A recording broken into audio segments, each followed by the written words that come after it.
السلام علیکم ورحمۃ اللہ وبرکاتہ۔ کیا آپ جانتے ہیں دنیا میں سب سے پہلے لکھنا کس نے سکھایا؟ سب سے پہلے کپڑے سلنے کا ہنر کس نے دیا؟ اور موت سے پہلے جنت دیکھنے والے وہ کون نبی تھے جنہیں اللہ نے آسمان پر بلند مقام عطا فرمایا؟ آج ہم بات کریں گے اس عظیم نبی کی جن کی زندگی علم، عبادات اور جہاد سے بھری ہوئی تھی۔ جی ہاں، ہم بات کر رہے ہیں حضرت ادریس علیہ السلام کی۔ حضرت ادریس علیہ السلام حضرت آدم علیہ السلام کے پڑ پوتے اور حضرت شیس علیہ السلام کے پوتے تھے۔ ان کے والد یارد ایک نیک اور عبادت گزار شخص تھے۔ ادریس کا مطلب ہے بہت پڑھنے والا۔ یہ لقب آپ کو اس لیے دیا گیا کیونکہ آپ ہمیشہ علم، تعلیم اور تحریر میں مصروف رہتے تھے۔ حضرت ادریس علیہ السلام کی ولادت حضرت آدم علیہ السلام کی وفات کے تقریباً 100 سال بعد ہوئی۔ بچپن سے ہی آپ نہایت ذہین، عبادت گزار اور علم کے شوقین تھے۔ آپ نے اپنی قوم کو توحید، انصاف، نیکی، علم اور محنت کی دعوت دی۔ آپ نے اپنی قوم کو بچانے کے لیے دن رات محنت کی، انہیں سمجھایا اور سکھایا کہ اصل کامیابی آخرت کی ہے۔ اللہ نے آپ کو وہ علوم عطا کیا جو انسانیت کے لیے نئے دروازے کھولنے والے تھے۔ اللہ نے آپ کو لکھنا اور پڑھنا، علم فلکیات اور حساب، کپڑے سلنے اور عمارتیں تعمیر کرنے کا علم دیا۔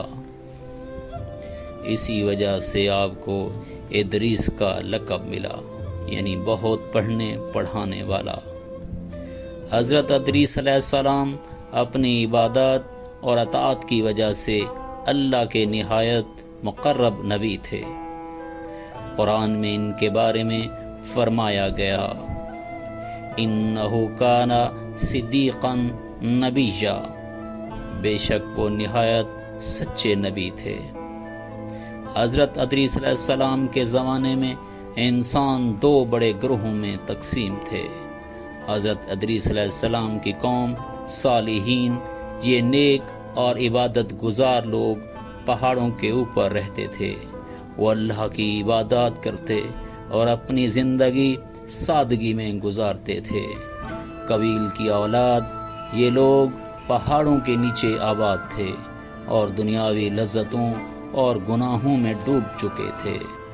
روایات میں ہے کہ قبیل کی اولاد نے زمین پر پہلا معاشرتی فتنہ کھڑا کیا، گانے بجانے اور موسیقی عام کی۔